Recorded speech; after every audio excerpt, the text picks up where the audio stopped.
my fellow comic book collectors, it's Alan, the Comic Collector Geek, and this is the finale, the part 14 of this unboxing. I'm sorry that the last part 13, if you watched it, got I ran out of memory on my phone. So it cut just as I was showing the very last book. So I'm going to show that last book one more time so you can actually properly see it. It's a very cool book, so I figured, hey, it deserves being shown. So it's this one. It's Black Cat number 14. Mine's actually a white pager as well. It's just a really cool Halloween cover.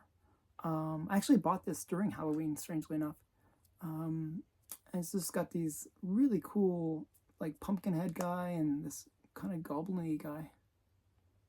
And they, you know, they don't look like typical, like, kids dressed up as those characters. They actually look like they are monsters, in my opinion. But I think it's just a cool one. You got Black Cat jumping down and maybe gonna fight them or something. I'm not sure what's going on. But yeah, just a really cool Black Cat. This is a cover by Lee Elias, the same guy that did a lot of those pre-code horror covers that are notorious. But he also did really great Good Girl art for Black Cat. And on the back, we got Baby Ruth. It's just typical, like, comic ad. So yeah, so this is Black Cat number 14 from 1948. So I figured I'd show it because I felt bad that it didn't get cut off there. Now, for the finale, the books that I'm going to show are actually all from Heritage Auctions. So is this group of books, these are all my Heritage Auction wins. And, you know, I won some pretty cool things. First one that I won is the only raw comic left that I didn't show. And it's Planet Comics. And this is Planet Comics number 20. And the early Planet Comics, not sure if you can really see it. I almost want to, one sec here, bear with me. I'm going to do something kind of strange, but I'm going to do this. Okay, I just wanted to flip it around so you guys could see the title. So you'll see how the planet has like these little rivets in it. Now the early issues, the masthead had that kind of rivety planet in the Planet Comics. And they're known as the rivet issues as a result. But this is just a really great cover. I believe it's either Rob Luvers or one of those guys, or Joe Doolin, one of the two. They're very similar. Probably Joe Doolin would be my guess. So yeah, just a really cool cover. Girl in the red dress, she's getting eaten by this dragon-like thing. Just a really cool cover from early 1942, it says. So Planet Comics number 20. The next one is Blackstone the Magician. And it's a kind of nice graded copy. This is a E.C. Stoner cover. And the back cover art by E.C. Stoner, last issue.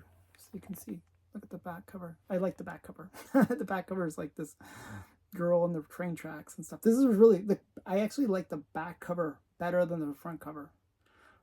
This is just such a cool back cover. So you got this reasonably cool front cover too. Just the back cover is just better in my opinion. I just think it's cooler. Great bondage cover. Like, so this is his assistant, and she's always in peril. every comic with her is, she's just always, something bad's happening to her. He's always rescuing her with his electric hands. So just a really cool one. This is actually the last issue in the series. It was only a 3 issue series, and then they later changed it to Super Magician. So, and it ran fairly long as Super Magician. So that's from 1946. I actually there was a interesting auction where a lot of Planet comics came up for sale. and I won a bunch of them. So the next one is another Planet Comics, number 32. I thought this one was pretty cool too. And I won these all for great prices. In a weird way, because there were so many Planet Comics, what was happening was you could sort of choose the battles, which ones you wanted to go for. I bid on like maybe about 10 or 15 of them. But I didn't go aggressive. Like I didn't really go bid aggressively because I wanted to get them for very affordable prices. So the ones that I won at a really good price. So this one, usually on Heritage auctions, if it's restored, this is a restored copy, you'll get better pricing because people on Heritage generally don't like the restored books. Well, most people don't like restored books, but they're even a bit more harsh on Heritage auctions for when it comes to restored books. So you can pick up some, cool books, restored obviously, for great prices that way. This is a white pager, and it's moderate to extensive restoration. Restoration includes pieces added, glue, tear seals, reinforced, interior lightened. That's why it's a white pager probably. It's a Joe Doolin cover. So I was probably get right about that other one being a Joe Doolin as well. So yeah, so just a really cool, I don't know, I like these ones. You got the girl in the metal bra thing. I always like those. And these weird blue monster guys. I don't know. And this guy's like shooting him in the face. Like, it looks like it's going right through his eye, or it's going through, I think it's going through his neck actually. Looks like it's going through his neck and coming out the other side. Just crazy cover actually. So a really fun one. I thought that was great. And it's Slaver's Planetoid. So that's that one. And then I won this other this one I thought was really great. Another restored copy.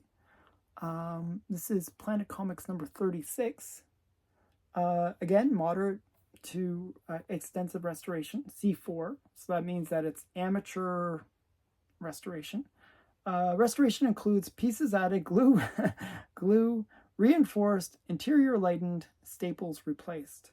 So a lot was done to this book. I know that a lot was done to this book, so therefore, when I priced it fairly low as a result, and got it for a fairly low price. So yeah, but this one I thought was just a really great cover. I like the girl in the bubble helmet. I just like the way she looks altogether. A really cool cover. Who's the one that did the art? I'm not sure who the artist is. I don't think it's Joe Doolin. It says Murphy Anderson, Lily Renee, Joe Doolin, Fran Harper, and Lee Elias art. But it doesn't say who specifically did the cover. But it's definitely a cool one. I think that's just a really nice looking cover.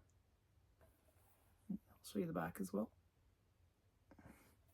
So just a really great Planet Comics. I really like the series. I've been trying to get a complete run of Planet Comics. I think it's just a really great series. I think I have like over 30 from the series, and I think the series ran till 68, or maybe a little bit longer than that. Okay, so there's 2 left. Both are big books, and I got them about half of what fair market value was, so I was quite excited to get them. The first one is Sheena number 1. This is Sheena of the Jungle, number 1. It's from Fiction House, spring of 1942, and it's a Dan Azolarich cover. Just a really cool book. Really hard to get. Actually, I saw a really low grade of this. I think it went for like 1,000. I paid under 1,000. This was way on. I think it was like 600-700. But yeah, I was pretty excited to win this. This is a really hard to get book actually. So just a really cool one. First Sheena, not her first appearance, but her first title, and just a kind of major book. When I was a kid, I liked Tarzan and I liked Sheena as characters. I liked a lot of those jungle things as a kid. I used to swing from couch to couch. I'd jump, imaginarily swing. I'd like jump from my various couches in my living room, pretending to be like Tarzan. So I really enjoyed those kind of characters. So yeah, so this is, what is that? Rangers, I'm not even sure which issue that is, but early Rangers as well on the back cover. So yeah, just a really cool one. Sheena, #1. Very cool book. And last is one that I've been really trying to get, and I got this for a great price, so I was really quite happy about this one. Now, I'm really big into key books. I like, either first appearances or first issues of major series, and this is both of those things. This is Brave and the Bold #1, and it's a 2.5. It's, sort of a lower grade, but definitely a cool book. Brave and the Bold is the one that most people associate with Batman and Robin.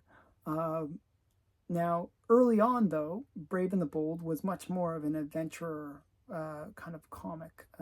So this is the first appearance of a bunch of adventure type of characters.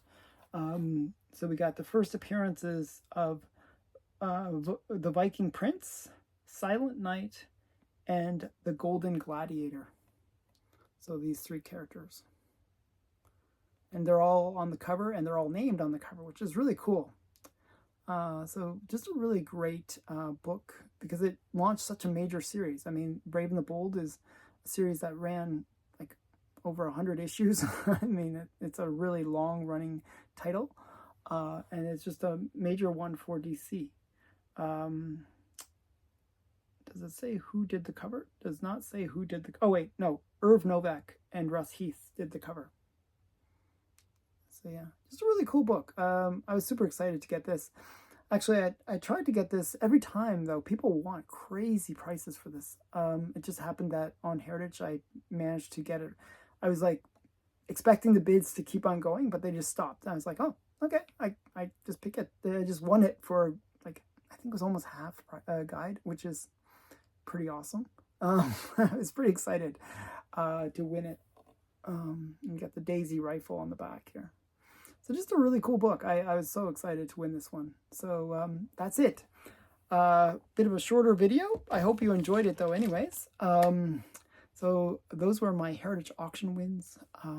That was like 3 months of Heritage auction wins. I didn't win that many because I wasn't that aggressive about bidding. But I think I got some pretty cool stuff. I hope you enjoyed it. Thanks again for watching. Bye for now.